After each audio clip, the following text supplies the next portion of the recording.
What's up, everyone, and welcome back to yet another episode of the Chromecast. My name is Joe. I'm joined here today by Robbie. What's up? I almost got I know. you. I was mid-sip. like, nope, not gonna do it. And Gabe. That's why I Real. took a drink thinking he's going to say my name because I'm taking a drink, but he didn't. Good, because that would have been Man, I've been a podcasting machine here lately. I know. It's your new role. This is what I do. I just You're podcast. Joe all the time. podcaster. I love it. I said it in our conversation. One of them. I don't know. We've had so many here lately. I just like talking with people. Yeah. So I love this. This is great. This is right up my alley. So, we had a great interview with Alex Kuscher that is out in the wild. So, interview episode where we were talking about basically the idea around ChromeOS 100 was that we wanted to chat with him and prompt him with 5 questions.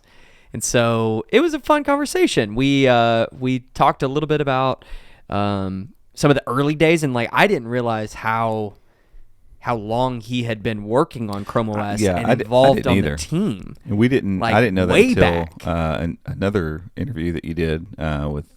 I keep forgetting his last name. Which one? Ayin. Yeah. Valdez. That's what you said. So that one's not out yet. No, it's not. But it's coming. Yeah, it's coming out. But and he mentioned something about that you actually ended up talking with Alex in your interview with him. Yeah, about wallpapers. About the wallpaper. That ChromeOS didn't have a wallpaper picker at first. It just wasn't a thing. And that was like I was in on that conversation, and I realized at that moment, like, oh, Alex has been around for a minute. Well, and then he was talking about like way back. He was talking about like version 1920, like working on some stuff there, like. Yeah. So it was a fun conversation. It was a really fun conversation. He's just a fun person That's to a good chat question. with. When ChromeOS came out, when the CR48 launched and people got their hands on it, what version was ChromeOS? I don't know. It couldn't have been 1 because Chrome was already a year and a half old? Yeah. And so, I wonder how that – it had to have just jumped on and used. They would have started at that version because they wouldn't have been able to get back to lockstep without that. Yeah, would have had to. Lockstep. Unless they like launched do some it Google with magic here. Figure this out. Yeah, they could have launched with 1 and then been like, let's put it on the same one as Chrome. So we're going to go from 1 to 24. Yeah. I don't know. I mean, we can kind of extrapolate the math backwards, probably ish. Divide up all the weeks in this many number of years with 6 weeks. We could figure it out. Should have eventually. just asked Alex. That would have been a simpler, simpler path to the answer. But would have known. Sometimes the adventure's fun. It's part of the story. But it was it was just like we had our 5 questions, and we said we were going to do 5 questions with Alex Kuscher, and I just like the way that sounds. I like that. And you asked more than 5 and then I asked several more questions because I just couldn't resist, and there was too much to chat about. So I couldn't. Yeah, I couldn't leave it at 5. It makes for a good title. Let's be honest. Exactly. It is. The core questions are the 5 that we wanted to stick to. So those are clarifying questions. Yeah, exactly. Maybe I don't know. Yeah, they were secondary. I listened in, but I don't listened all. They were all secondary questions. But I wrote the questions. I should remember those. But yeah.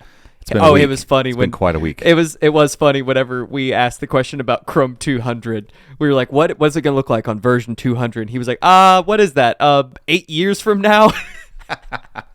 Yeah, let me just figure out what Chrome OS is going to look like in 8 years. What's the math on that? So he did it. He said it was. Oh, he did 8 years. So every 4 weeks, so 52 weeks divided by 4 should be 13. Yeah, 100 versions. So 13 updates. Yeah, so 100 divided by 13. It's not. It's maybe not 8 years. Alex, it's 7.69. Yeah. And you call yourself an engineer. Jeez. Do they round numbers when they make bridges and buildings? Maybe this building.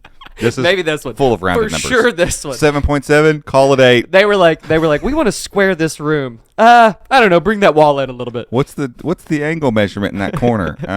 87. That's what they did in this room, close as enough. a matter of fact. Yeah.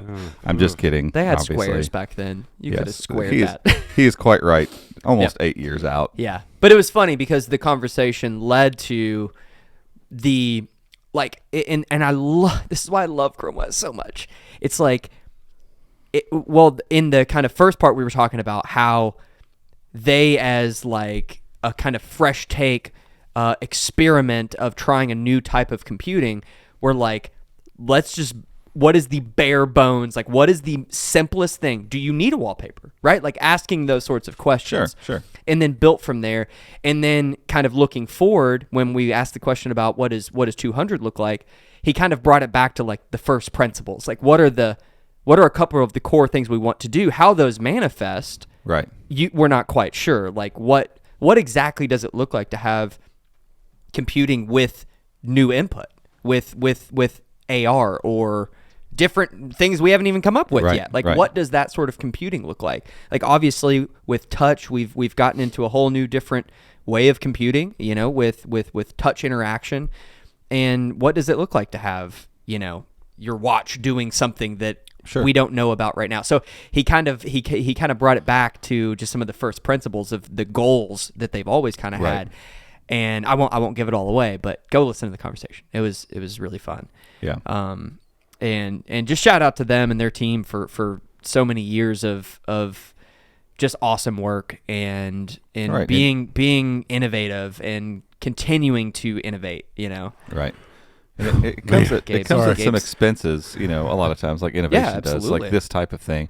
I mean, think of the number of years as an engineer of anybody building anything, making something like you're creating this operating system, and how many years did they have to read headlines and stuff about it's just a browser, this Chromebook is blah, like there's all this negative press around Chromebooks for quite some time, and I don't want to be like, until we came along, but right.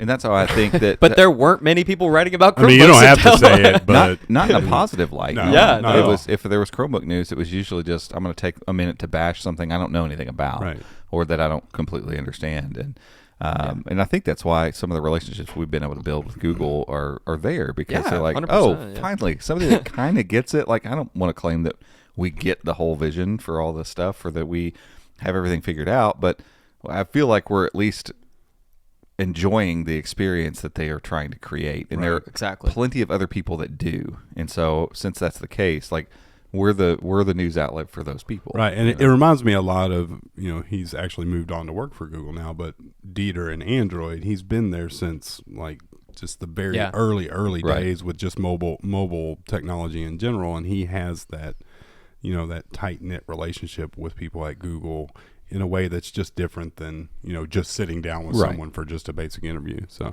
I think it goes to a much deeper level. Side note: so the CR48 came out in December of 2010. Yeah, the first version of Chrome OS dropped in October of 2010, and it was Chrome OS 7. Oh, 7. Yeah, it's a good number because Chrome had been out for. It came out in 2000. So when they introduced Chrome OS, technically they put it in step with so whatever it was already in step at that point. Nice. So. Well, that makes sense. We're still doing the same update. Okay, and so that was 2010. Yeah, and so late Alex. 2010. So Alex was talking about some of the work he was doing on like 19 and 20. But Alex started with Google. I think it Let me look at the bio I just put in here for him. I think it was 2010. Yeah. Yeah, he joined Google in 2010. Yeah, wow. So Chrome OS 19 came out in May of 2012. So yeah, he's been there. And to kind of go back to what you were saying, Robbie, like, as we've grown a team, you start to realize like having a vision, making sure that everyone on the team understands that vision. it's so hard. Motivating people, like that's tough. Yeah. And imagine Google, this massive company, trying to do this new thing, and I don't know how many people they had. We should have asked Alex how many people they had on the team at that time. It's going to be an ongoing refrain. Dang it, we should have asked. Dang it. We're just gonna hit up Alex on Twitter. Sorry, Alex. It's like it's hard to do that. It's hard to motivate. It's hard to, especially when you're right. There was so much press of people just being like, "What is this?" Yeah. Why would I buy this? How do you? All it is a browser. Yeah, and how do you explain to the engineer who sees that in the news as the person running it?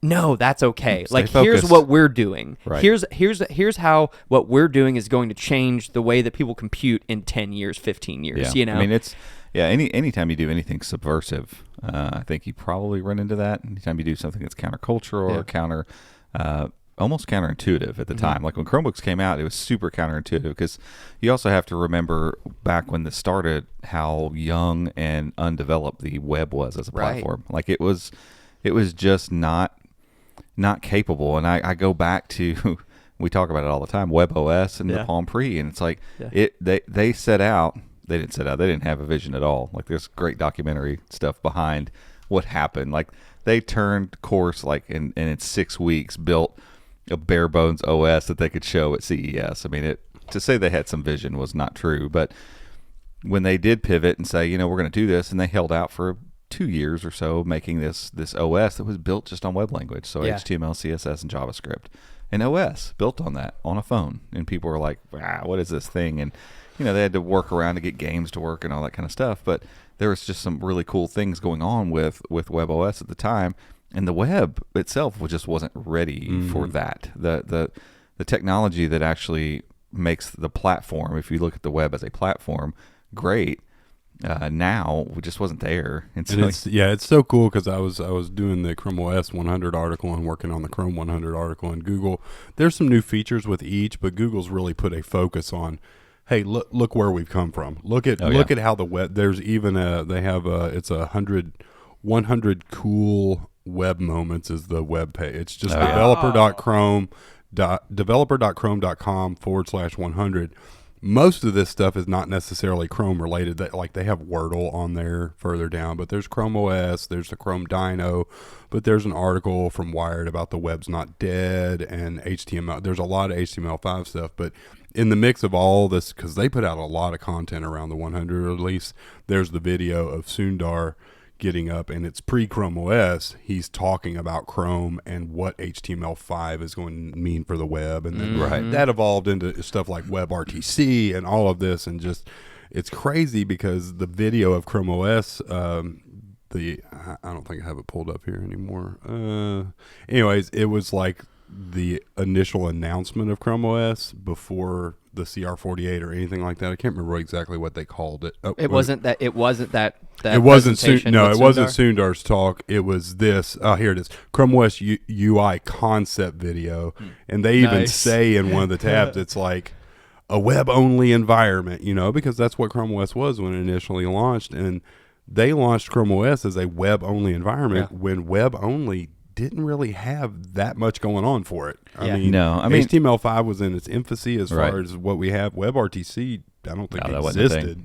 So it's just crazy to see what they did when they debuted Chrome OS, and the fact that it actually survives through that to now thrive with technologies that are just light years beyond what they started with. So, I mean, I love looking at stuff like that because I just love the web as a platform in general, because people don't think about it this way, but it's the most dominant, the largest platform that exists. Yeah. It reaches nearly everyone in some way, shape, or form, and it's open source. Like people forget the fact that it's open source. We have to have consortiums, the WWC3, like we have to have groups of people come together and be like, hey, we're going to agree on some standard stuff here, so it's not just wild. And then that allows software developers to build web browsers that will take advantage of those things. Which is fun. Yeah, it's funny because they've caught a lot of flack over, so many things being built around Chromium, but now we have so many major web browsers that are built off of Chromium, and look what it's done for Chrome. Right. It is advanced Chrome, Edge, Firefox, all these Chromium-based browsers. It's made them all better. It's the whole rising tide raises all ships. It's not Google making a monopoly. It's Google making the web better is what it is. And that's the thing. Anytime somebody steps into something that's open source and then brings a little bit of unity around anything, it's going to look like, it's going to have this look that we're trying to control it. And to be fair, Google does hold a lot of control over the web and even the development now of the web as a platform, because somebody needed to step in and help make this thing happen, or else without what Google has done through Chrome and Chromium as open source projects, we would be easily 10-15 years, I think, probably behind where we are now. Just because it's everybody. You're trying to grab a platform that reaches everybody and get people to agree on stuff. Like at some point, the cream has to rise to the top. Someone has to, people need to be led. Like we need leaders. The idea that we're all it's can be uniform across the board and and actually get things done. Right. And then you look at the end user technologies, things like Stadia and GeForce Now and things. These are things that people years ago developed in their head. I want to figure out a way to do this. Well, that required creating the web technologies to do it. There are basic apps that we use on a daily basis wouldn't exist without WebRTC. We wouldn't be able to do half the stuff that we do without it. Wouldn't exist without a more dominant web. Like if we had 50 different web browsers to choose from and they're all kind of vying for their own thing and trying to make their own way in the world and all this kind of stuff, WebRTC probably still wouldn't be a universal thing like that's been adopted. Yeah. And so now, and Google's now got that mantle on them. Like, all right, don't screw this up. Yeah. Like you all have the ability to make the web better, but you also have the ability to make it worse. And so, I mean, that's a conversation for a different time, but that's the nature of open source stuff. And people forget that the web isn't just something that exists. It's not like we're discovering new things the web can do. They're being built. They're being put into place, and largely because the browsers that we all use constantly are given the ability to understand that code. That's all this is. Like the web actually isn't anything. Nope. The web is just a portal, an idea, basically, of everybody going, cool, we're good with that. And yeah, we're good with that. And nope, we're not good with that. And we're going to get rid of that. And all kind of going, okay, let's all nod along and do that thing. And it doesn't always work, obviously. I mean, there's things that work on Safari that don't work. But man, from a decade ago when I was doing a lot of web development, and we had to just constantly think about, well, what's Microsoft going to do? And what's Internet Explorer? My wife last night, by the way, my son, much to my chagrin, this is funny. is so for some reason like infatuated with Windows, specifically Windows logos right now. I haven't heard this. Oh, it's. I told him last night. We were discussing Windows. And it's like this hurts me inside, right? And he just like, what? Are you okay? I was like, I'm just messing with you. He's a very tender-hearted kid. Don't mind me. I'm just updating my will. Well, there you go, Sydney. You can have all of it. But no, he's infatuated not so much with Windows, with the logos. He really is into. Did you know that the Windows logo, once upon a time, it was this way and it had black and it was pointy and had 4 colors and like. Yeah, and then he really was there. Gabe quoted the Bane thing from Batman. You only adopted Windows 11. Well, we were born in that stuff, man. Robbie does a really good Bane voice. You don't have to. You don't have to do it. It doesn't always work. It doesn't always. Just try it. No, just try it. No, I can't. I don't feel good about it right now. That'll be a. We'll do a clip or a short or something. I got to work it out. But yeah, like can't do it live. No, I haven't done his voice, and I need to hear it. Like if I'm ever going to do an impression, I have to hear it pretty freshly, and I haven't heard that in a while. Pull it up, Gabe. Nope. I'm trying to force the issue. More of a gurgler. I read something the other day. Tom Hardy got made fun of pretty hard for his Bane voice. Really? Yeah, but he decided that's what he's going to do. Anyway.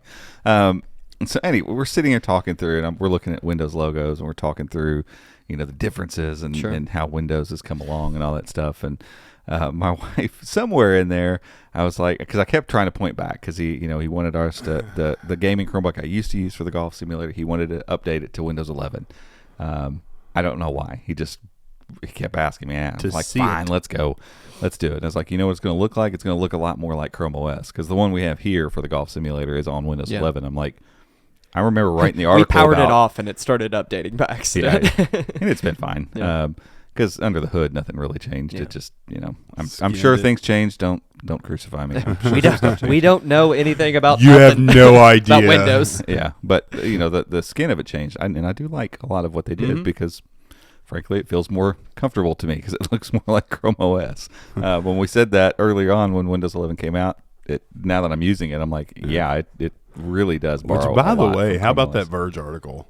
Just buy a Chromebook. Yeah, just buy a Chromebook. But anyway, in the middle of our conversation, I kept trying to point back to Chrome OS. I'm like, well, yeah, Chrome OS, blah, blah, blah, Chrome OS, and at one point he said something, and I was like, well, that the Edge browser is built off of Chromium. Like Chromium is the building block for Chrome and for Edge, and Google makes that. And he's like, oh, wow, and my wife is like folding clothes, I think, because we're sitting on the bed talking. And she looks over at me and she's like, Edge? Now you got to remember, my wife's not technologically like bent, so anything she gets comes through this filter. Right. So she has a Fitbit watch. She's had a Pixel phone since they came out, and I would bet she only uses a Chromebook. I would bet at her old job they were probably still on like Windows 8. She was rocking Windows XP. Okay. I think they upgraded to 7 right before she left. Wow. Way behind the curve, but it was a big hospital, so it's. Legacy. Again, it's the reason Windows is kind of stuck in some ways. Yep. Anyway, so I'm trying to tell him this stuff, and she looks over at me. She's like, "Edge, like what is Edge? What don't they use Internet Explorer?" I'm like, "Oh boy, yeah, like 5 years ago, that went away. Then they made Edge. Then they decided to basically build it on Chromium, which means it's Chrome with some of their because here's the tweaks. deal. I hear people, and it's because it's just a misnomer, really. But people want to dog on Chrome, and they don't like Chrome, this and that, whatever. Oh, use Brave, or if you've ever used Brave, Brave is Chrome. It's exact. They've built it almost exactly the same. People don't dislike Chrome; they dislike Google. Sure, because they think Google's all up in their business. They're worried about the privacy and all this stuff. Chrome is, and now that they've fixed the speed issues and the RAM issue, because it's not like, oh, Chrome finally caught up in the resource area. They beat Safari on Mac. I think it's the fastest browser you can use natively on Mac. So it's just a matter of you don't trust Google, because Chrome browser is amazing. The fun thing back in the day, remember when Chrome was new? Did y'all use it early?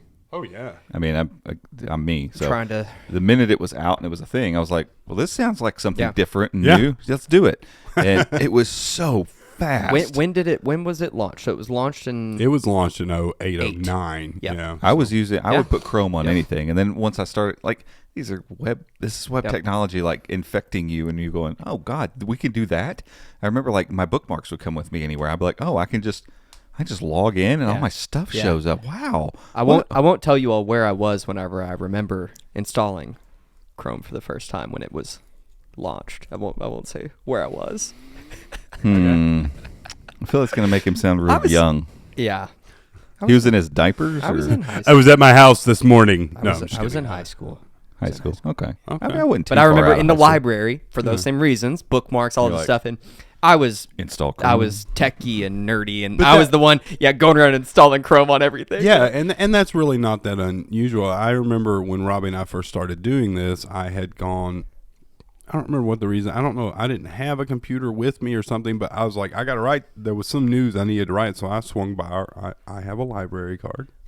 Whatever. I don't. I need to get one. I went by the library because they have computers. You can log on there, whatever. They don't have Chrome on the libraries at the computers at the library, and they won't let you install it. Like, I was forced to use Internet Explorer. Because back then, I mean, it was still Internet Explorer. Yeah. Because we're not that far removed. I remember when we worked for HCC, still having to deal with that. Oh, yeah. We got to do this one thing because of because this company, whatever. Yeah.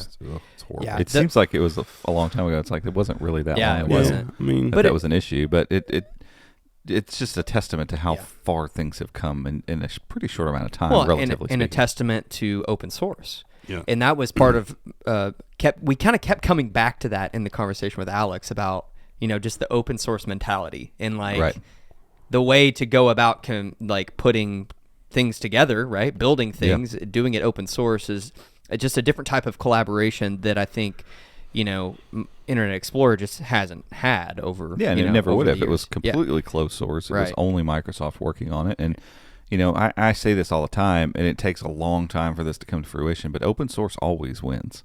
It really does, because it's a collective thing.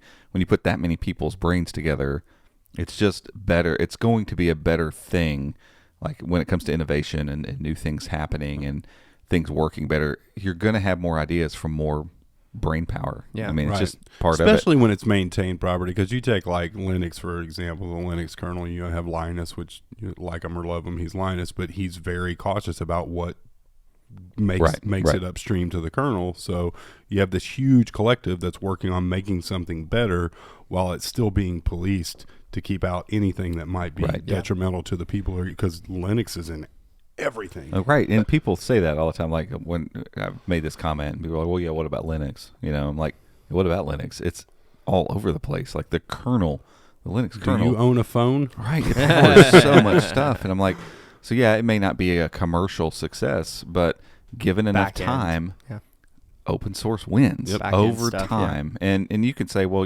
Apple doesn't do anything open source.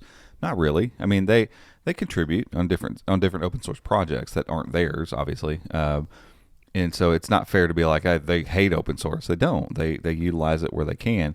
They just like their ecosystem. But they keep their ecosystem locked down. But it may not happen in our lifetimes. I'm telling you, open source stuff will win over time, over a long period of time. And Apple, slowly but surely, Microsoft, you've seen it. Microsoft, how long were they dominant with their closed thing? And, everything was Microsoft this and Windows that and Office, and we're going to do everything our way, and we have our own Explorer, all that kind of stuff. Well, guess what they're doing now? They're basically becoming system as a service company. Like, hey, we want to give our stuff away. We're going to get into cloud hosting. We're going to get in app management and all that kind of stuff because open source wins. Yeah, and Apple was, I mean, we're probably still years and years out before they moved that way. But they had gotten to a plateau point where things were like, oh, well, Apple just announced something new, whoop-de-doo. The new silicon, that has boosted them. That'll give them another decade of doing their own thing. But eventually, they're going to have to at least take a step back. And they probably already are. They're probably looking, all right, guys, a decade from now, what are we going to do? Because we can't keep doing the next big thing. Yeah, and that's why they're moving into services and all that kind of stuff, trying to get you to pay for subscription type stuff because they know, eventually the idea that, this thing that I enjoy, this thing that I can do technologically speaking is bound to this one particular set of devices. It just erodes over time. Yeah. And again, I look at Microsoft. It took a long time. I mean, Windows was so dominant, still is technically from a number standpoint, but you see that stuff, that type of dominance with laptops. The only laptop you're ever going to see, the only computer you're ever going to see is a Windows computer. Like, that's eroding fast, actually. Yeah. And Microsoft is shifting. They see it, and they're moving to offer their services on more stuff. And hey, let's make our stuff work with everything. Yeah, they're bringing Android apps to it, all that. Right. I mean, like, let's start working with other people and have more open ways to build things. Yeah. Shocker that's how it ends up having to work. Like, you can't stay in a silo and stay productive when the rest of the entire world is working on something else. Right. Like, you got to join the global community eventually, and that's why open source takes forever to get its momentum and take over. But eventually, given enough time, it wins. It always wins. Yeah. So one thing Gabe said a minute ago that made me think of this, with ChromeOS, kind of going back to the discussion with Alex, early on they had this vision of open source, right? And they had this vision of a different way of computing, and they knew it was going to take time, right? And they had that internal vision. They were pushing towards it. But how often there's some quote, maybe we can find it, we'll throw it up afterwards. But you're crazy, you're outrageous, you're doing crazy stuff until it starts working, and then you're a genius, right? And it's like, this, I think Chromebooks were already catching on. People were realizing, like cloud computing, like people started wrapping their heads around what the cloud actually is, right? And like how they can have their files up in the cloud, right? And so Chromebooks were already catching on, and then the pandemic happened, and it just was like, here's this lightweight, going back to the three things. What is it? Speed, simplicity, security. And it's like, oh wow, here's this computing thing that I can go get this device quickly and bring it home and get right to work. And then, my kid needs to log into their profile to do their schoolwork. Cool, they can log right in and up and running. Yeah. And it's like the pandemic just, it was I don't want to say it was a catalyst because it was already happening. It just accelerated. Yeah. It accelerated it. And man, it's just exciting. It's exciting to talk with Alex and other folks at Google, and we are super appreciative, as you were kind of saying, of that relationship that we've developed over time. But it's from years of, keeping our heads down. We can have Dieter on the podcast now. Oh, yeah. There we go. Let's do it. That would be great. I don't know when he actually starts as a Google's but like, Dieter hey, Bone. We want to talk about Android, but more importantly, we want to talk about WebOS. Let's just have I would love that. We should do that. We'll reach out to our Google rep and do that.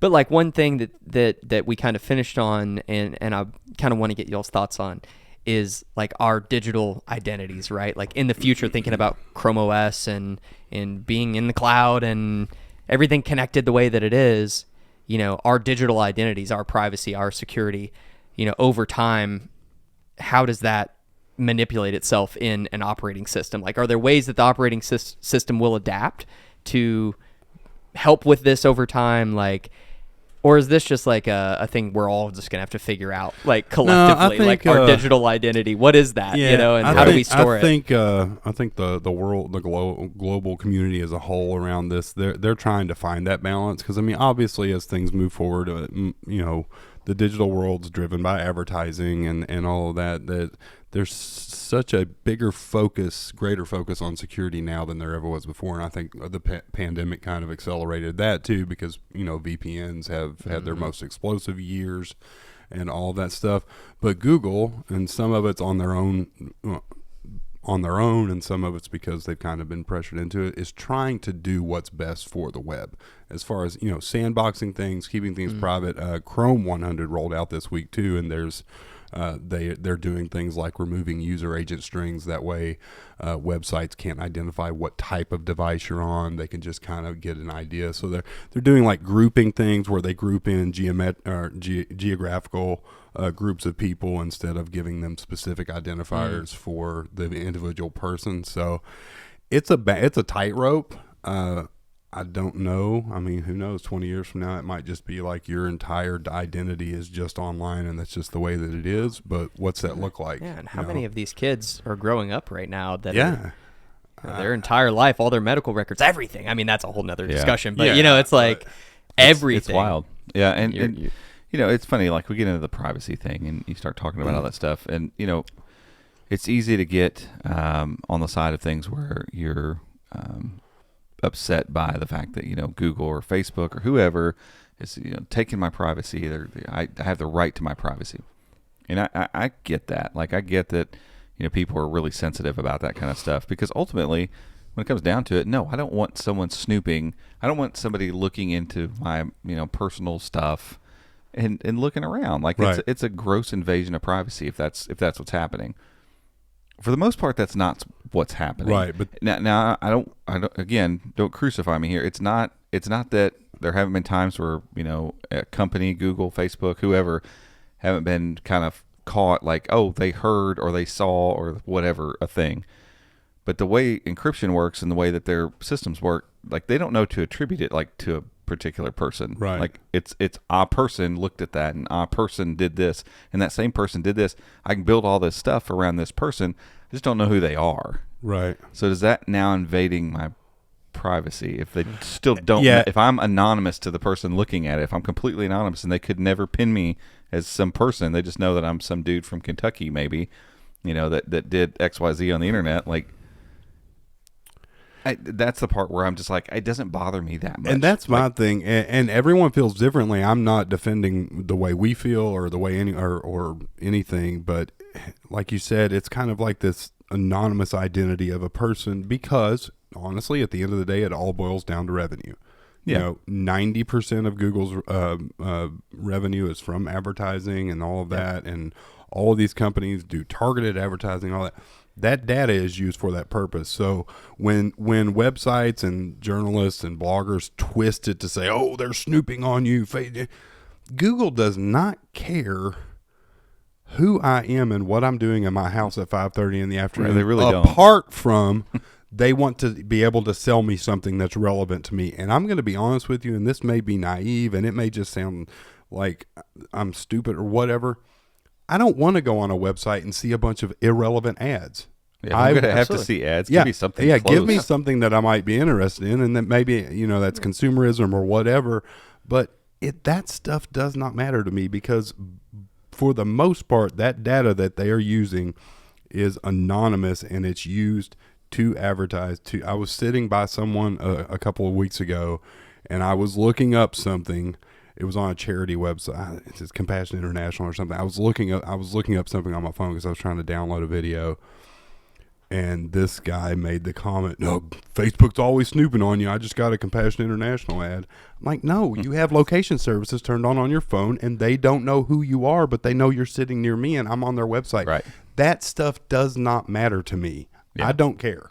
Yeah, and I'm the same way. Like, again, if the minute you flip the switch and it's like, oh, I can now tie all of this activity and all that stuff to Robbie Payne, right, who lives at, I'm not saying my address, but who lives here and works here and does all that stuff, and here's his face, and here, yes, huge problem. Right. And I get maybe it's the thinness of that veil that people are like, that makes me uncomfortable. I get it, right? But don't act like it's the exact same thing. Like, it's not the same thing as a full-blown somebody was sitting in my house and just watching me do stuff, right, and taking notes. And there's two things about that. Number one, hardly any of us actually do it, but when you use these services, you sign the bottom line. You mark that box, you agree to it. Nobody reads the terms of services, but it's in there.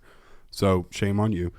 And number two, as much as I'm not worried about that, I want to know why aren't people worried about the actual real damaging things? Because at the end of the day, my identity is not tied to what's on the internet. Yes, my personal finances might be. Yes, someone might be able to ruin my life if they got a hold of my social security number and all that stuff. But that does not affect who I am as a person. I mean, that's not my true identity.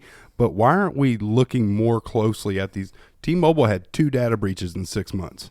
Social security numbers, email addresses, home addresses, all of that. What's come of that? What, did you get anything from T-Mobile? No. Nothing. Did you? Nope. Did you get anything?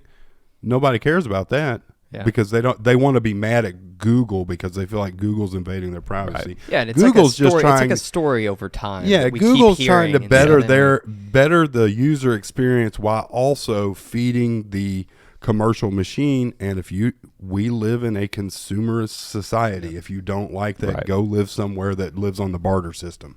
Yeah. Right. Well, and sorry, it is. I'm done. Yeah. I'm my rant. Well, and it's like also, but what you're saying about, you're using the product, right? You're using the service, and don't get me wrong. I think that Google and so many of these companies that have become basically institutions in our culture Meta. have a certain responsibility. Yeah, absolutely. They do. Just because we all use it that's not a scapegoat for them to be able to be like, cool, they all signed the dotted line, so we get to do whatever we want, right? Right. But at the same time, it's like, if you don't like that, you don't have to use the service, or if you don't like the way that they're using your data, most of these companies have ways that you can delete it all. Google has made You it. can opt out. Google's made it pretty easy, Very actually. easy. Like in your account, you can opt out of all this stuff. You can delete stuff. You can get rid of stuff if you want it. But again, none of those things, none of those pieces of data are actually tied to you as a human being. Because they have safeguards against that, because they don't. And like Gabe said, they don't even want that. Like, what good is it going to do? They want the big overarching data. Right. Hey, if a person in Kentucky of this kind of age and stuff does this, and you can argue, a lot of people would say, well, they're going to use that to manipulate you. Yeah, probably. Advertisement is manipulation. Absolutely. But you also watch TV and go to the movies, right, and read magazines. And again, everything else. if you want to get out of that stuff, like, you have to exit all of it. And there are ways to do so. Sure. But they're just not convenient. Yeah. And I go back to the Siri Google Assistant comparison.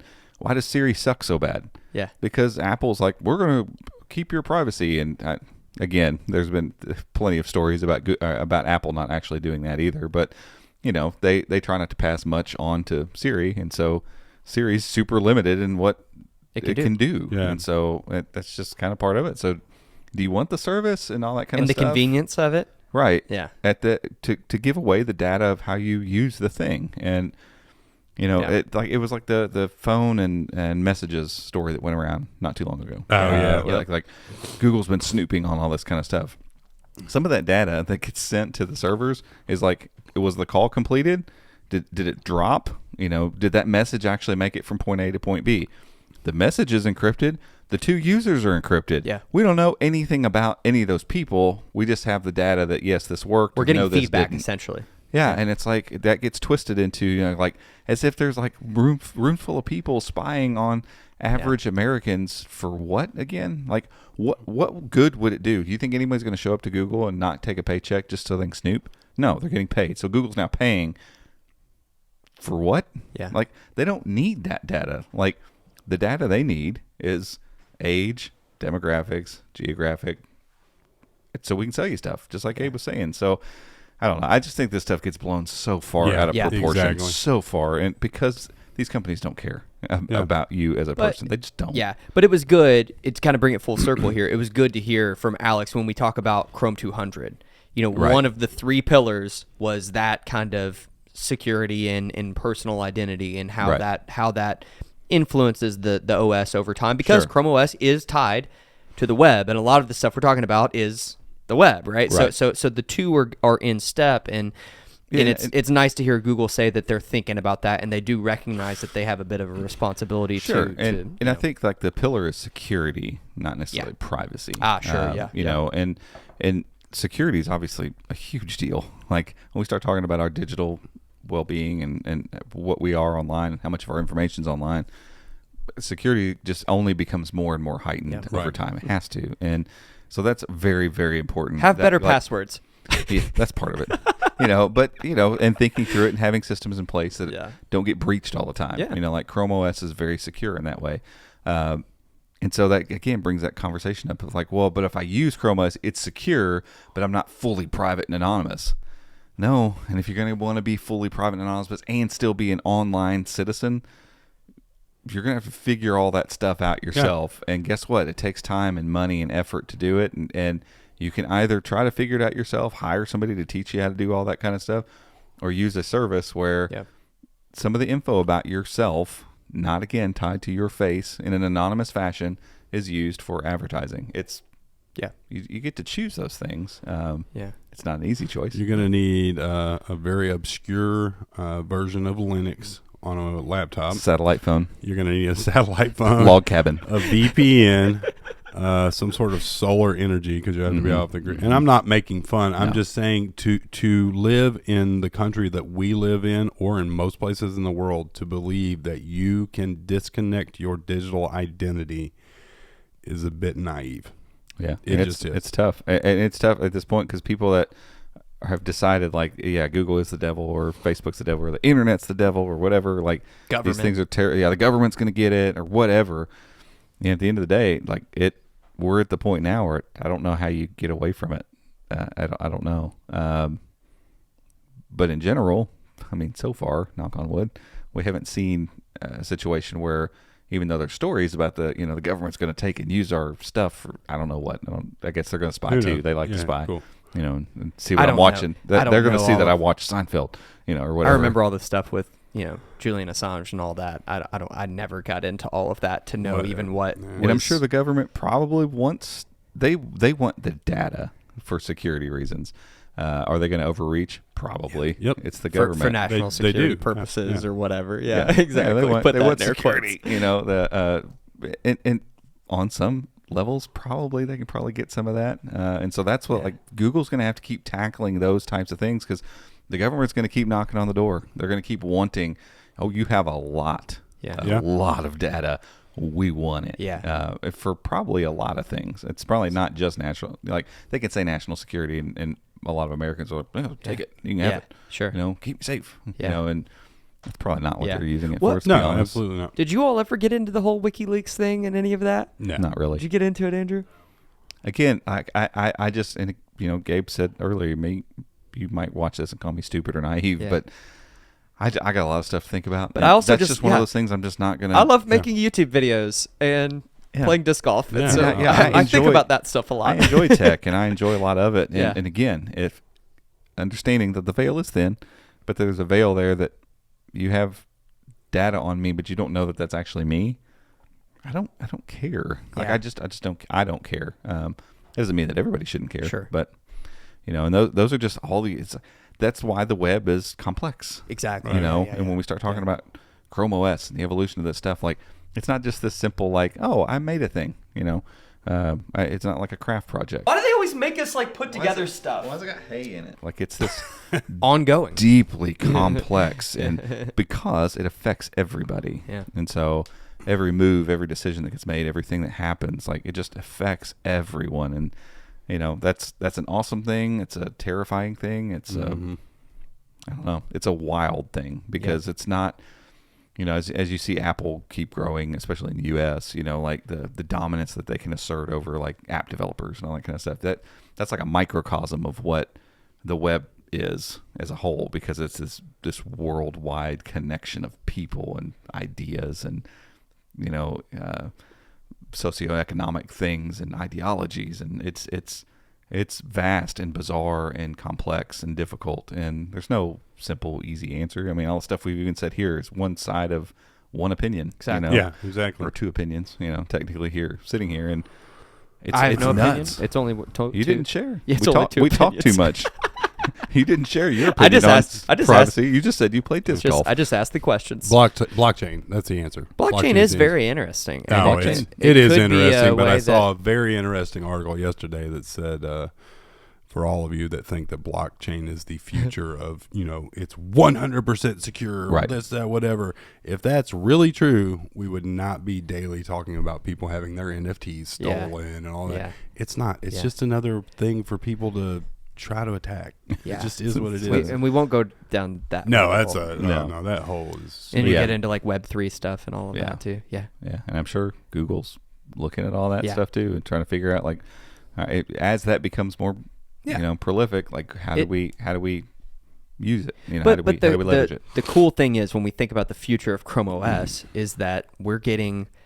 I can't remember how Alex said it exactly, but it's basically like rather than these massive updates, like once a year, you get these constant updates throughout the year. It's like nimble feeling. Yeah, and you can almost kind of like, you can test things a little bit, and we see it sometimes when they try to test something a little bit, it breaks or whatever, but ChromeOS is constantly evolving with these changes as they're happening, right? Which is like a good thing and a bad thing, right? Like there's times whenever they maybe push the boundary a little too far and things break or they're trying something, but it is very cool to see, an operating system that's built as nimble as this is, Yeah, because we're used to these quarterly updates or whatever, these big updates for the operating system, and ChromeOS is like, even though it's obviously made by a large company and it's a big undertaking, it feels like this upstart kind of it quick, does. like nimble, like, we're just going to try this and let's move that way.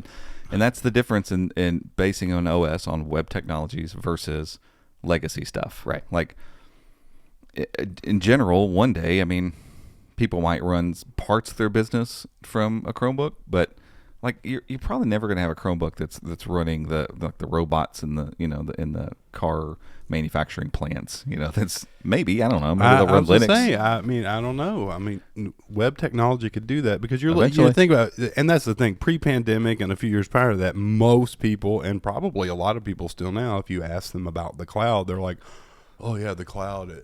The cloud's just a server somewhere. That's all it is. Nothing lives in the cloud. It's not this ethereal, just weird stuff. It's on a computer somewhere. Yeah. So if the technology has moved forward enough and continues to move forward that these programs that run, CAD and all these different things can be served via a web browser, PWA, SWA, whatever.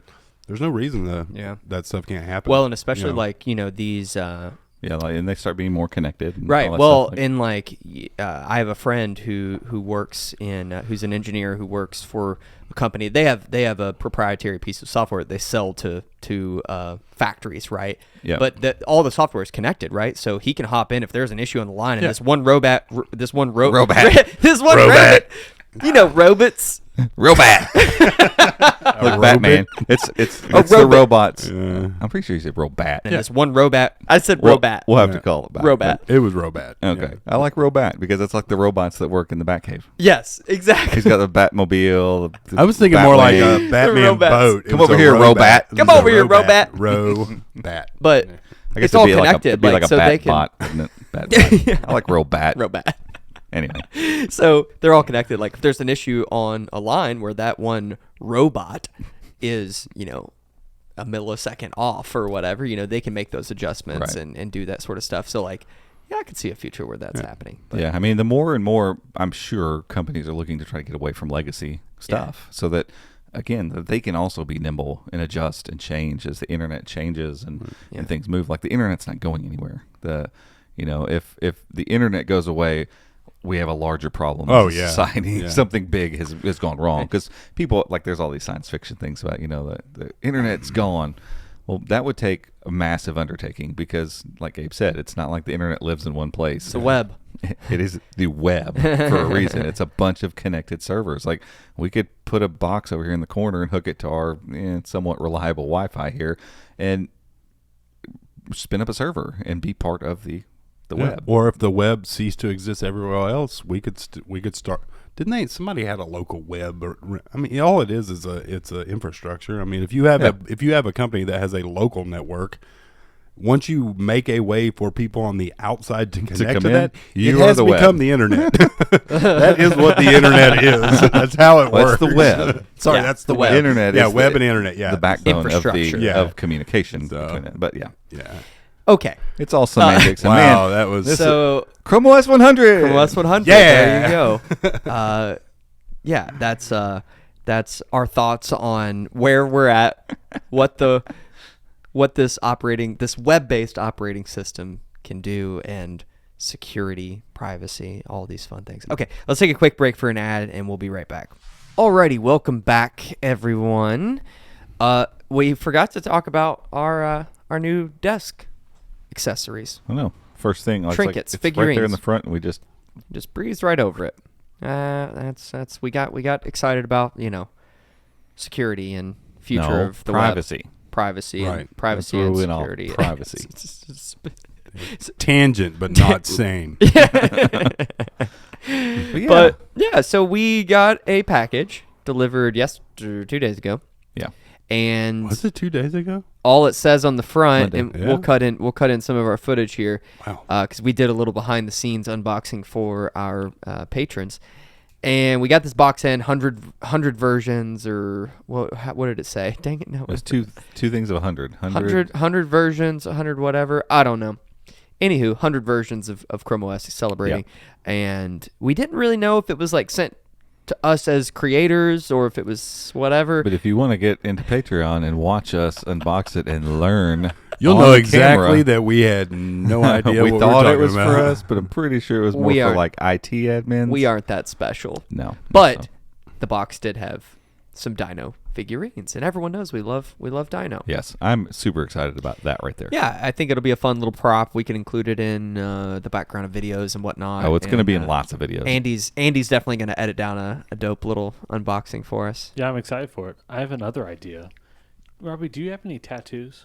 I do not. So when we get to 1 million subscribers. Yes. I love it. Oh my gosh, yes. Robbie, I'll do it with Dino? you. Yeah. We can figure out a cool I'll do it Dino. too. I feel like we all should do Yeah, absolutely. I love it. Hey, listeners, viewers, if that's not motivation to click subscribe over on the main channel. Joe and I are inked already, and my wife and I got married. I was like, I haven't gotten a tattoo in a long time, but it's one of those things when I do go get another one, it's going to they're addictive. I mean, Joe will tell you they are addictive, and I've got the open door to get one whenever I want. Yeah. So if it's on the company, I'm gonna get Chrome Dino even right better. here on my face As a tear. as a little teardrop. Chrome Dino tier. Dino right there. No. No, I want it right here on my neck, so in the podcast. So that's what I'm trying to think. Like, where would I even put one? Wherever you want, brother. I don't know. I'm getting the full scene on my back with the whole way across. pterodactyl and everything. Yeah, That's funny. It's intense. It's like taking it up a notch, but I feel like it. Like Chrome maybe or something. I don't know. Yeah. Wait, I like where your the head's Dino's at. fun though. I'll So get yeah, the canary logo. Subscribe to this channel, but also go subscribe to main channel. So what's the goal? I feel like What's I'd be a the little goal like I think it's Andy. 1 million. I love it at 1 million. I'd be like Andy Bernard. We are a quarter of in the way office there. And they tattooed his butt. It would be all cool at first, and as we started approaching 1 million, I'd be like, oh man, Oh gosh. "Oh man, I don't know. this is gonna be on my body forever." Yeah. I don't know. That's why I've never done this. Yeah. Yep. I return everything. Remember, I can't return that. Oh, you can get it removed. Get it all removed. Yeah. That technology's gotten better. pretty so. good. The easier way to get it removed is to never have put it on me. Yeah, exactly. That is It's on me. I feel it's that on is me. true. Robbie would get a henna tattoo. Yeah. Maybe Andy we'll can just get get a Sharpie. Andy can get the Chrome Dino line down the scar. That's so we can the just line have right we can have Dino down the get the scar. little I mean, cactuses, the idea of cacti. having it right there is kind of cool. Yeah. I love it. I'll have it We'll there, figure it out. and then also have a car going down the line. Yeah, exactly. yes. But Dino jumping over it. Yes. Yeah. Or not jumping over it. Dino be game over. No, Dino's jumping over it, and then there's a little Andy 8-bit, and he's this is getting pretty graphic. Do we and have I like it. Is his bio on the site yet? I don't think so. Yeah, We need to get JoJo's need on a there bio too. and a JoJo sent me some headshot. headshots. I forgot about that. A lot going on, okay? Yeah. Speaking of a lot going on, let's stick to some news for the second half here, and let's chat Yeah. about first I/O. Yeah. I/O 2022 Right is around the happening. What's the I date? don't know. May 12th. Somebody pull You're that just out. guessing. Let's speak I feel like you're intelligently just- here. I think feel like I'm you're just just guessing. But Is it May 12th? around the announcement of I/O, John Prosser came out and said that he suspects that the watch will be teased but not released, Yeah. and will likely get launched alongside the Pixel 7 in the fall. Yeah. So that's That stinks. yeah. I was a little bummed about that. I'm gonna be honest with you. Is it? It's only virtual. I/O's only virtual. Yeah. Yeah, so it's going to be what they did last year. They'll be at the amphitheater. They'll have some employees around, and they'll have the stage set up. So the keynote is the 11th, but the event is the 11th. Yeah, it's pretty close. Yeah, and just like every other year, I mean, it feels like there's more momentum. I feel like around Chromebooks and ChromeOS, and with Steam and gaming on Chromebooks, Android games, and there's just a lot of momentum around a bunch of different things. I feel like because I was a developer conference. Last year there was 4 or 5 sessions, that we kind of sat through and listened to and tried to humanize a little bit. Some of these get a little bit in the weeds, and so we try to do our best to listen and be like, okay, here's the main takeaway, and try to deliver that throughout I/O. But I feel like there's probably just going to be more of that this year because they're really trying to push and get developers on board. That's our other interview with Google with Ian was all about that. It was about he's kind of working with developers, like in developer relations, and trying to figure out like how can we get more developers to realize, hey, your app's being run on a Chromebook, whether you know it or not. Like it's on a Chromebook. People are opening it, installing it. Why not make it better for Chrome OS? And that was one of the things they highlighted in the press release for Chrome OS 100 was that apart from the release, but everything that they've been doing with developers over the past 4 or 5 years, because they talked a lot about PWAs, and they highlighted Quicken Simplify. Is that what it's called? It's some PWA that Quicken has. So that and Codecademy, talking about how Codecademy's user engagement is like through the roof with the new PWA, and then Simplify, they've found a new way to monetize the PWA, and they're making a lot more money with it. And Google, it's the same theme every year. It's like, hey, we've given you these tools, we've made them better. ChromeOS.dev is updated, but for me, Google I/O is kind of cool because it's never going to be like a super big public facing thing like the hardware events that we go to. But they're trying to make it more relevant for the general user. Last year they had Michael Pena from Ant-Man was on there talking. He was at their new quantum lab that they're at, so which cool little tie in there. But they're trying to get a little more Apple, because that's one thing Apple does really, really well is, we've got this new thing. Here's what it's going to do for you. It's car sales 101. It's like nobody cares about the feature unless they know what the benefit is. Yeah. Right. Especially as these developer conferences have gotten more public. WWDC and everything. They've become keynotes that people want to go watch. And the companies have made announcements there too. So interesting to see how they tie in the watch and what all they say. Is it going to be basically a full announcement coming in the fall, or is it going to be here's some? Because they're saying the latest thing is phone now, watch later, right? Yeah. Yeah. So I keep wanting to drink the 6A apparently it's empty. Go ahead. Nope. The 6A was rumored to have been pushed back a little bit, like July, I think, and that might still be the thing. Who knows at this point? I mean, they've both shown up in retailers, like in the retail system. So I don't know if that happened, and then they're like, it's not going to work out. Just keep it in your system, and we'll get them to you eventually. Who knows? I mean, but usually with this stuff, whoever Prosser has on the inside kind of knows what's going on, and so it's highly likely that yeah, we'll probably get some sort of tease of the watch, and they may even show the watch and say, more to come this fall or whatever, But if they just, it'd be nice for them to do what they did with Tensor and Pixel 6, where it's a few months ahead. So it's in August, obviously, with early August for the Tensor stuff, but this is a little bit sooner than that. But for them to just say, yes, it's a thing, it's coming, confirm it, right? Because they still haven't done that with the watch. Yeah, like the watch. So they Google haven't has not officially, said. and they haven't officially confirmed the 6A either. Right. So being able to get both of those confirmed, and it kind of deflates some of that weirdness that goes around. And if they can say, hey, we feel confident, maybe they could be ready to have it in August or something. But it's like, who launches something in August? So you might as well hold on to it. It just doesn't need to be year-old hardware. That's another thing too. When did the second gen Nest Hub come out? Was it I/O last year? The one with sleep tracking.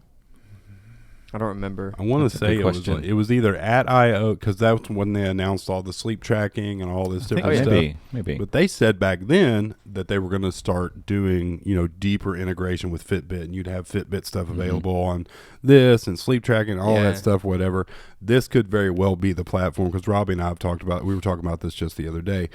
Google doesn't need to reinvent the smartwatch. They don't need to try doing anything gimmicky. They need to do a clean, pared down version of Wear OS 3.0 with a Tensor chip and all of the stuff that's great. Because Robbie had said, I'm just going to go get another fit. You ordered one, didn't you? Did you order one? I haven't ordered it yet, but I'm probably just going to run over to Best Buy and pick one up. So they need to do all the stuff that's great about Fitbit, because we did the whole, did you take your watch back?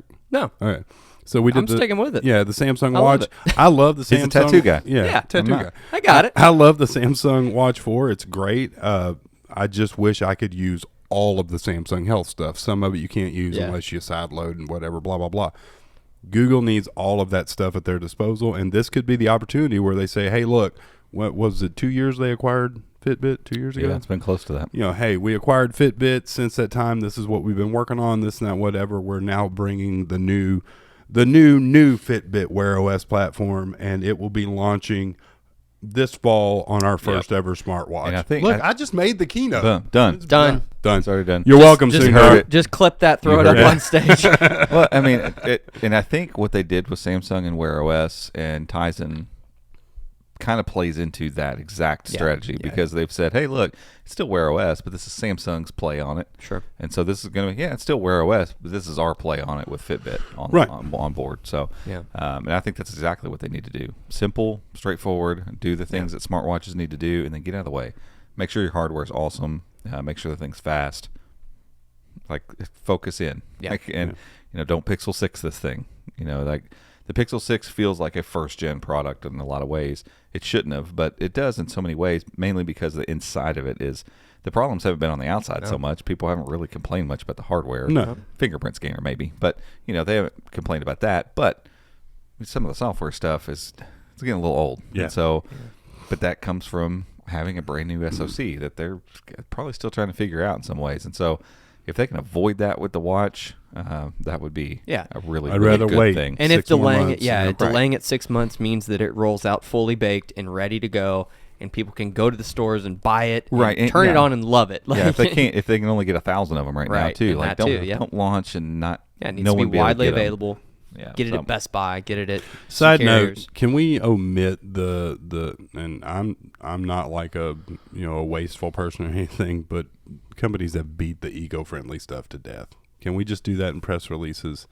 If anyone who on stage, the sustainability. I get why they do it. Carbon neutral. Yeah, good for you. I get it. We all know. Anyone that watched this last Samsung event, all that stuff they did with they actually did it wasn't VR. It was what was it? It was metaverse stuff. Oh yeah. So they did that, and it was all this stuff where you go pick up empty cardboard boxes and plant trees, and I'm like, I get it, but that's press release stuff, man. Let's talk about what you're doing. Right. But I get it. Presser in half. Yeah, I get it to a degree, because they're trying to bring that stuff to the surface. Like, they're trying to make everyone more aware of it. And as a massive company like Samsung, like, using their platform to try to get the word out about those things, I guess. They were just trying to sell NFTs. That's exactly what they were trying to do. And there's a bunch of companies now, they're not shipping chargers and cables and all that stuff with their phones. Slimmer boxes.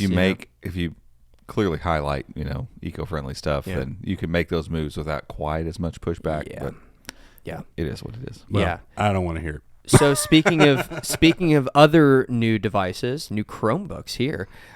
This was a device that came out Out of nowhere, we were actually playing our morning round. like normal Gabe was with like, Chromebook "What?" announcements. Yeah, it was. Here's a new Samsung Chromebook. What is this? Cool. I mean, Yeah, because the title got me because it said Galaxy Chromebook 2. it's called the Galaxy Chromebook 2. 360. And it's like, Yeah. wow, that's a big deal. So they Is- added 360 but is to the it end, the- which is weird because the Galaxy Chromebook 2 is also a 360 device. Yes, Yes, it is. That is correct. According to plan. Yeah. Like, wait, what's the plan? I Confuse don't the know. people. Yes. Hey, let's just do what Intel's doing. Okay, great. Just add names. Just call it things. So what is this? What is this thing? It's actually, I don't know. It's an EDU. Yeah. It's low-end-ish Chromebook with some interesting things to it. So it's more of a swanky convertible version of the Go instead of a yeah, but way smaller. Like, Yeah. but different too. Like, it's a 12.4 inch, 16 by 10 screen, right? Yeah. 16 by 10 quad HD. So we're talking somewhere in the realm ish of the Pixel Slate screen. Yeah. Not quite a square, Yeah. but almost as many pixels in a 400. Yeah. So sub-$400 instead of device. listening to us and making EDU devices 1080p by standard, they just said, just put a 2K screen in there, it'll be fine. just go. Is that a screen that's been on something? Did they have these screens just laying I've around never or seen something? a 12.4 screen on a Chrome. Not a 12.4 Maybe on a inch, Windows 16 by device? 10 quad HD screen. It's strange. It's a very It's what, Interesting. 350, 300?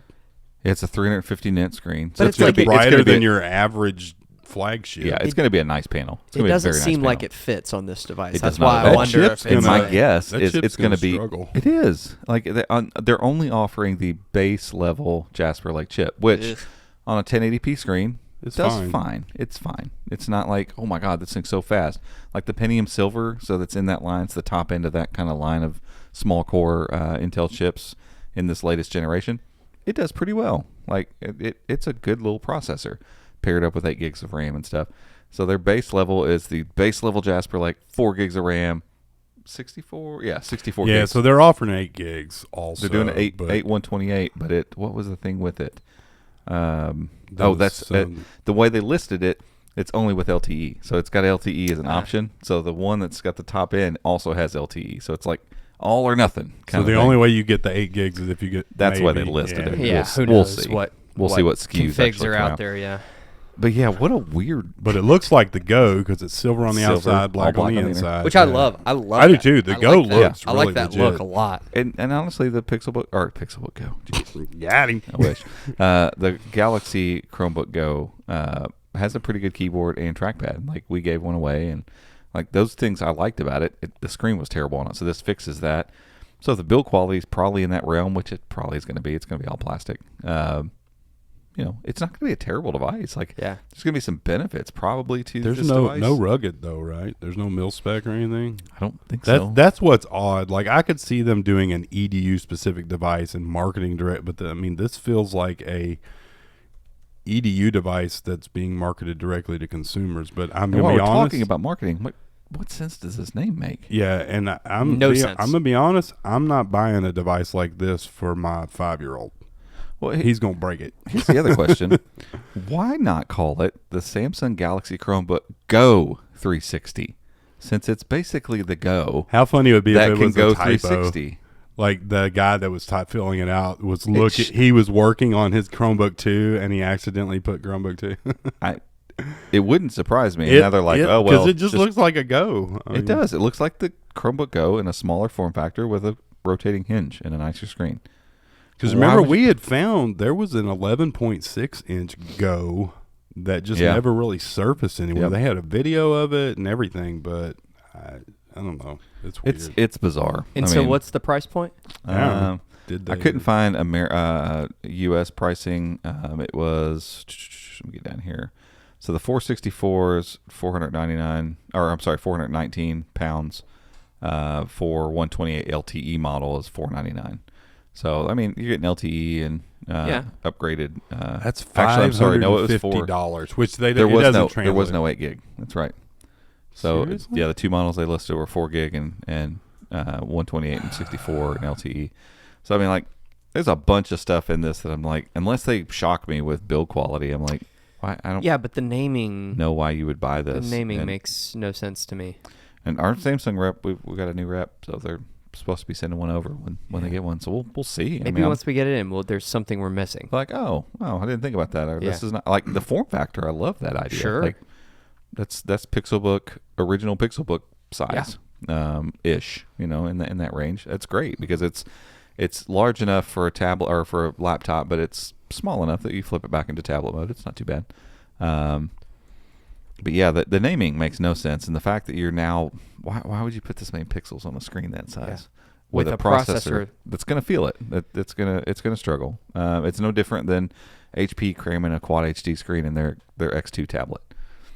Like, that Qualcomm processor was already not going to be that fast, and you crammed more pixels than necessary onto your screen. I'm trying to think of the rationale, but because I'm looking right now at this tablet that's 13.3 inches, so much larger screen, and it's only 1080p. And from this, this is normal use distance. I'm trying to see if there's a spot somewhere on the screen where I can pick out a pixel. No, from here I can't. Maybe on the I mean, I gotta corners, like, my face has to get 5 inches maybe from that screen before I can start to kind of see it, maybe in a piece of text here or there. So there's no need until you get upwards in 13, 14-inch screens to even think about going above full HD. And I just don't get it. Yeah, so the press release that we found in the article that I found was from Samsung UK. The US Samsung news site only has an infographic and a little blurb. But it says 8 gigs, but I hope so. It looks... I pulled this from the UK. Really weird. Yeah, because that was the full release. This is the global press room here. Yeah, because I had forgot it was announced at BETT, so I guess it went out on the UK. So you think about it being mil-spec in there? No, this is it, man. Let's see. Light, slim. Yeah. Especially being EDU. I'm super bummed about this because I've been tracking a device called Bugsy. Is the only thing that I knew Samsung was working on. This is probably this is it. 100%. No, it isn't. This is it. Yeah. The one of the commits I found about the display matches the 2560 by 1600. So this is Bugsy. I thought maybe someone like Samsung was finally making a detachable, because they mentioned in there, because of this screen, there's a quirk with the display, and we got to do something. I was like, okay, well, maybe that's a hint that it's doing something detachable, and it's That's not. another thing that's so weird. In all these little asterisks down at the bottom, they're comparing this device to the Chromebook 4. So this is clearly their next budget device, like the Go. So again, so strange. Why is it called the Galaxy Chromebook 2? It makes so little sense. And what's funny, remember they did with the Chromebook spill 2? resistant. Sorry, they did the Chromebook and the 2 right on the end. Yeah, but they got rid of that. Yeah, because somebody was like, "Oh, that's stupid." Yeah, you forgot to hit the space Chromebook bar. 2. You remember you forgot that when you were supposed to hit the space bar and you didn't? Yeah, it was the Chromebook 2. So this time, let's make it the Chromebook 2. Yeah. Yeah. So they fixed that. Good job. I don't know. Maybe they're. I have no idea. This makes no sense. I got nothing. When is this thing? When is it supposed to release? Okay. So a couple weeks. Widely available April 15th. So we'll have one in soon enough, and we'll mess with it. I'm curious what the U.S. prices are going to be on it, not because other markets don't matter. It's because in my mind I know, like, here are my price points for these type of things. Yeah, because the Go's not. If you get the Go on sale, it's not bad. It's priced okay. It's priced a little more than it should be, but when it's on sale, it's about right for what you're getting. Right. Yeah. If this thing's $500, no way. I don't care what the screen looks like. And it's never 1-to-1, so my guess is it's going to be somewhere around 419. And I'm like, that's a nice screen and all, but the rest of this is... there's too many great Chromebooks that go on sale for $450. Gotta have 8 gigs of RAM. Yeah, I'm like, it's super weird. I just don't understand what Samsung's doing right now in the Chromebook space. I love they call this narrow bezel. It is narrow. What are they doing here? They put I felt like they swung for the fences with Galaxy Chromebook. Like, we're going to go all in. Didn't work out so well. It's like they gave up. It was almost. a nice device, but it had some really big flaws. But yeah, it's like they've just slowly, like the Homer Simpson meme Where where he back into the fades back shrubs. into the shrub. That's what I feels like they're doing with Chromebooks. Like they could have taken the original Galaxy Chromebook, just iterate it, tweaked it, and had the best Chromebook on the market, because it could, on paper it is. Yeah, it really and is. 2 years worth of iteration would have made that Chromebook an absolute. But instead, they Yeah. came out with the Chromebook 2, which was a dumbed-down version, which all in all, when you get it on sale, it's a solid device, but it's not a flagship. but it's it was not a premium device. It felt like it was one of the iterations that they tried before they released the Galaxy Yeah. Chromebook. Like, what if we went plastic here and got It's rid the of that piece and fail-safe. stuff? Right. And they're like, just release it, put a 2 on it. Is it actually better? No. Nope. Is it a sequel in any way? Actually Zero. worse. Does it have the next processor in it? No, No. way. Is the screen better? No. No. 2 stands for gonna second take- chance. It's the second one. We made a Galaxy Chromebook, and then we made this Galaxy Well, then Chromebook. this It's should a different this one. should be the It's number this 2. should be the 4 then, Sure. or the Sure. go-to. It's Go-to. the That should be go-to. the go-to. Why not? but go big capital G, little O, big 2, Like all put CO2. together. All squished together. The Got go-to. that CO2. No, it's go-to. This is the go-to. Goku? Yeah. And it is a little bit of a shame because And it's like Uh, they made this thing, Yeah. and then they backed up, and then they did the go. because you guys are and right. now they've like, got whatever this is. Like go in the that's- wrong direction. It's what it feels like, and A I'm little like, bit, yeah. I get making affordable Chromebooks. Like Samsung has done well in that space. Yeah, like, the 4 of was course, a good device. make I mean, affordable Chromebooks. Keep doing that, but when you're making beautiful Windows machines like they do, they're Alpha Note and all Pro that. Book, Galaxy Book Pro. Yeah. Like that thing is so pretty. Yeah, it's so nice. And clearly, you all know manufacturing. You know hardware. You know how to make your stuff. So put ChromeOS on it. I'm so confused. Like, or why aren't you making like one of your big, huge tablets, the Galaxy S Tab S8 Yeah. Pro Max, 9. whatever it is. Yeah. The big tablet they've got out that's gorgeous. Like, why not make that? So a what you're telling me Chromebook? is, instead of the LG, we should go buy the latest Samsung laptop and put Flex on it. And then maybe there's the updated list with ChromeOS Flex. Perhaps Yeah, we you can never know. find some Windows, Let's go spend some a money sweet Samsung Windows and device. brick a Samsung device. Let's go ahead and throw Flex on that and break it. Maybe cool. Rolling. Be like, Hey, hey, oh, we'll there's make- not even we an need S to- on here anywhere. Dang. We can't bash Flex too much. We need to try it on a No. supported device. I'm We not tried it bashing on an Flex at all. unsupported device that is I'm old. I'm bashing our decision making more than anything. I mean, I feel bad because Yeah. last week sometime, and I didn't see it till late, because Best Buy, their clock, they're on Central Time, I think. So like when you see a deal of the day on Best Buy here where we are, it runs until 1 a.m. right. The deal of the day was $400 off the LG Gram. Yeah, and I completely blanked on it because I should have just bought it. Good job. We do need to put like in a note or something the exact job, Gabe. model that they support, so we can go Yeah. get that one. Yeah. This we was need the to know exactly the i7 processor, exactly. Was it minor issues? Or, I mean, seriously, a dope Samsung would be fun, too. Yeah. But the Gram has always been the one we've talked about. Oh, I know. It'd be awesome. Getting Flex on that would be 15Z sweet. 995. And it's the i7. It's the big boy. big one. Spend a few bucks. Let's do it. Let's do it. Why not? How much is it? Oh, boy. Here we go. We're gonna buy it right now before the podcast ends. I've opened up the Maybe not. floodgates. Maybe This might be last year's model. That'd be okay. Yeah, we need As long to as it's a Gram. we need to do our due diligence and make sure Yeah, we get make the sure right it's the right one. But that's gonna be fun. Yeah. That's gonna be fun. Yeah. But yeah, I mean, Samsung makes amazing devices. They clearly know how to manufacture incredibly thin, amazing, laptops. Let's get ChromeOS on one of those, please. Yeah. I thought with the Galaxy Chromebook, like Samsung was re-entering, like they were And so we were- pivotal early. And we like, were so stoked on for that us, device. like the Chromebook Pro and Plus were like huge devices for us. It was our first CES, all that whole story. Like it was a big Oh, yeah, deal yeah, for yeah, with going back there. Samsung, and it's like, but they've gone through these trenches. Mhm. Like if you think about it, the Chromebook Pro and Plus came out. They released like the V2 version of the Plus, and did some EDU stuff, and then it wasn't until 2020. So it was 4-year gap they went. Mhm. So.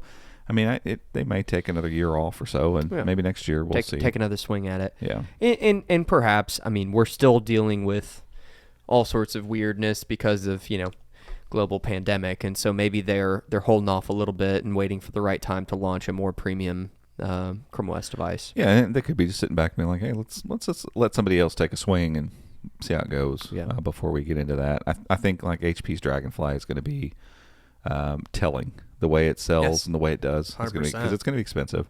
But what's the retail on it? $999 is a start. That's what I thought. And I'm not sure exactly what that is. I want to say it's like 8128, maybe Core i3, maybe Core i5. Not sure. I hope it's an i5 though. I can't wait for that device. Yeah, that one's going to be sweet. Because the one we had was so far pre-production. Like the second one we got was way better, but it was still very pre-production. But like all the stuff that thing is going to bring to the table, so great. Haptic trackpad, when is screen, and May, June, something like that.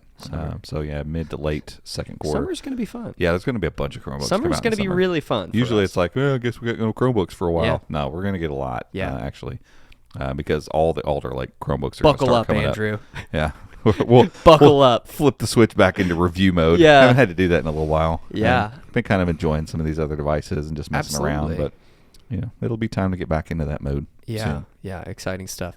Okay, I think we ran a little long on our first segment, so you can do a hot take on the 8CX. You want to do a hot take? I can do a hot take on the 8CX. So here we go. Ready? Yeah. You gonna time me? Yep. Timer. And go. I found a commit that shows pretty clearly that we're going to see the 8CX, which is the top-end Qualcomm Snapdragon compute chip, in the works for a Chromebook. And since the beginning of us talking about Samsung about Qualcomm Snapdragon on a Chromebook, this is what we've wanted to see. Yeah. We can't wait to see MediaTek's full-blown 8195 Companio 1380. I can't wait to have that device and a 8CX device duking it out. Like these are big processors that are going to be awesome for Chromebooks, and all the battery life you get in something like this. Yep. But all the performance you get in something like that. So whoa. No, maybe not that. This is an older like Chromebook. Never mind. This is 12th gen over here. But plenty of performance. Like I wish it was a little faster. Like this one runs a little slow sometimes. No problems with an 8CX. No, 8C, And I think the 8CX has been waiting for a Chromebook. Like I would agree with that. The whole Windows on ARM thing is just so sideways and messed up. It's going to be at home. It's going to shine. It'll be at home here. It's going to be a monster. And I remember seeing that Asus at CES the last year. That was perfect. Yeah, the CES, the Asus that had the compute platform, and just thinking, why are you continuing to put this on Windows? Put it in Chromebook. Oh, look, this chip was made for Chrome OS. Like all the things they use in their presentation were always on PC, quick booting, always connected, lightweight, great battery life. Like a Chromebook. Like a Chromebook. Chromebook. Like a Chromebook. Oh, like a Chromebook. And then they didn't say Chromebooks at all. Nope, not a word. And then they went on to auto stuff, and it was like, man, to have a little fleet of 8CX Chromebooks and the Snapdragon 7C Gen 3, 7C Plus Gen 3. They've already said it will come to Chromebooks. That one's going to be good too. Yep. It's going to be a good processor. Any indication on what type of device? Like, do you think it'll be a tablet or? I'm not tracking any new detachables at this moment. But man, an 11-inch with the Gen 3 and then a actual full-blown laptop with the 8CX. Yeah. That would be sweet. Done. I'm telling you, maybe next year or two. It's coming. ARM is not just going to be there's a couple choices. It's going to be a very prolific category. And for from Chromebooks. Entry level to high end. I say I'm not. Hopefully. No more detachables, but I think this Galarshi. I don't even these putting names. that in. It's never heard of it. Yeah. It's Galarshi. a Snapdragon. Yeah, because it's a strong bad. Galarshi. Here's the deal. I'm just throwing this in on the end. We haven't even. I don't think we put this out on the internet yet, but it's another device based on Strongbad, which is what this is based on. This is Homestar, and with the way that they're doing, I don't understand how this works, but with the way they're doing this, this is the Gen 2. It's based on Strongbad, which is based on Trogdor, which is just Snapdragon compute platform, basically.